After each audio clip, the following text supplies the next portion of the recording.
Magandang umaga at meron na naman tayong isang topic at purihin si Hashem sa topic na to.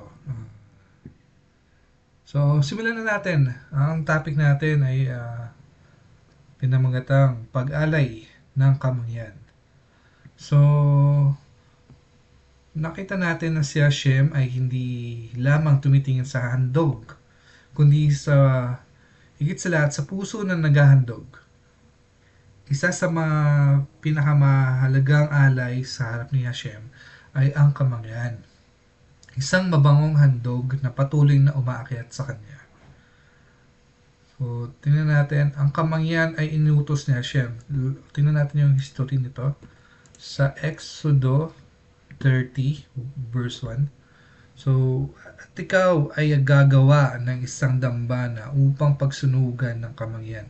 At si Aaron ay magsusunog doon ng mabangong kamangyan tuwing umaga. So, nakita natin na ang kamangyan ay hindi ideya ng tao. Ito ay inutos ni Hashem.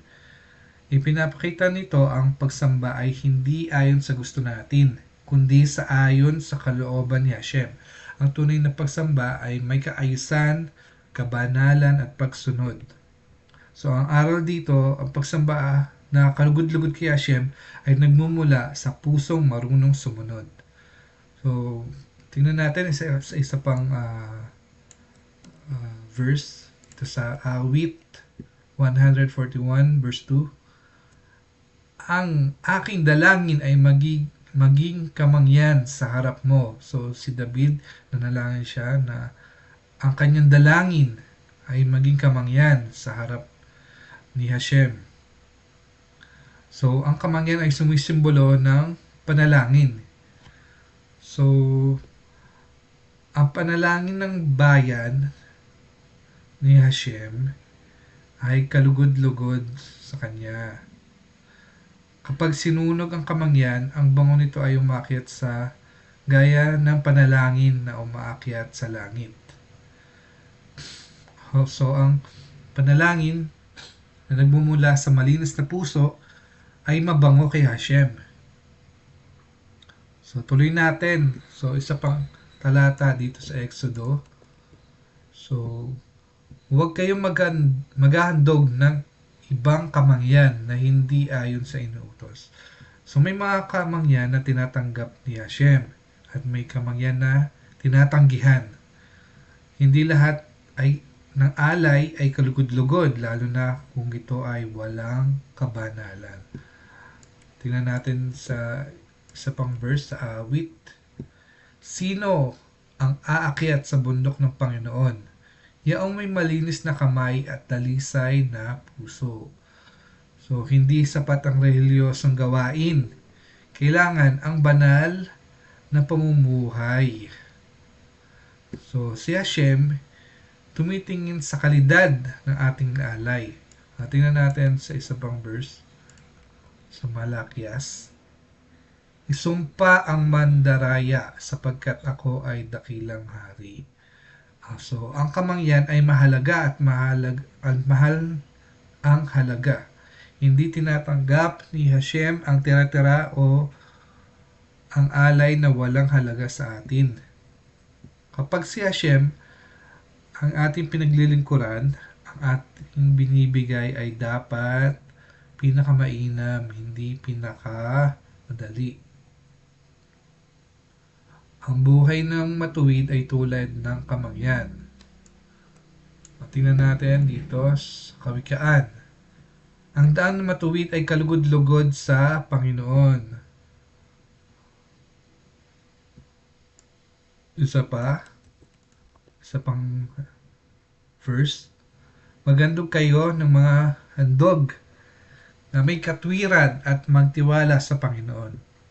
So, ang pinakamagandang kamangyan ay hindi lamang sinusunog sa dambana. Ito ay pinamumuhay araw-araw ng may kabanalan, katapatan at pagsunod. Okay? So, malinaw yan. Dapat ang pamumuhay natin mayroong kabanalan at katapatan sa harap ni Hashem. So, Punta naman tayo dito sa isang prophecy sa Malakay 1:11. At merong sinasabi na ganito. Ito napakagandang prophecy kasa na ating makikita. So basahin natin. Sapagkat mula sa sinisikatan ng araw hanggang sa paglubog niyaon, ay magiging dakila ang aking pangalan sa mga bansa at sa bawat dako ay maghahandog ng kamangyan sa aking pangalan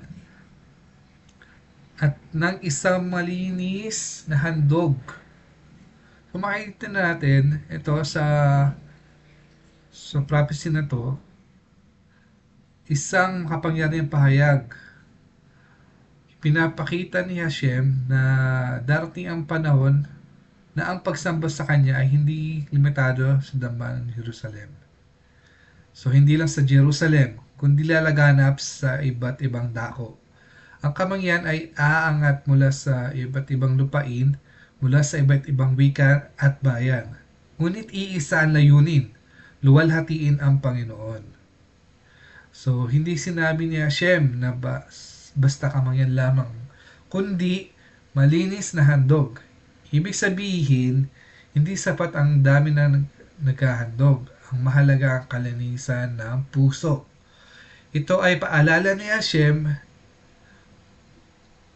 Ito ay paalala na si Hashem ay banal at ang anumang alay sa Kanya ay dapat manggaling sa pusong may paggalang at pagsunod. Ang propesiyang ito ay hamon sa bayan ni Hashem noon at ngayon. Kung ang kanyang pangalan ay magiging nakita sa lahat ng bansa, paano natin siya ay aalayan ng sarili nating buhay? Ang ating panalangin ay tulad ng kamangyan, taimtim, tapat at may kabanalan o naging karaniwang gawain na lamang. So, hindi dapat maging karaniwang gawain ang pag-aalay ng kamangyan. Dahil ang handog ng masama ay kasuklam-suklam. Ngunit ang panalangin na matuwid ay kanyang kaluguran. Sabi sa Kawikaan 15:8. So, kaya nga, kahit saan man tayo ng lugar, ang ating buhay ay maaaring maging katuparan ng propesiyang ito sa bawat tahanan, bawat gawain, at sa bawat panalangin. Ang Panginoon ay naghahanap ng kamangyang malinis. Isang pusong ganap na nakatalaga sa Kanya. So, naway sa lahat ng dako, kusan man tayo naroroon, ay ang ating pagsamba at pamumuhay ay maging isang napakagandang pag-aalay ng kamangyan sa Panginoon.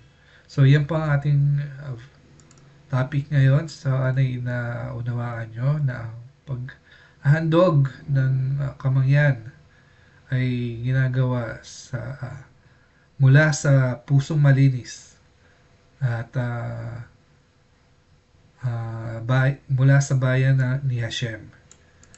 So, yun lang po mga kapatid. Maraming salamat sa Diyos ng Israel sa pagkakataon to na makapag-alay ng isang topic para sa inyo. Purihin si Hashem, purihin ang Diyos ng Israel. Amen.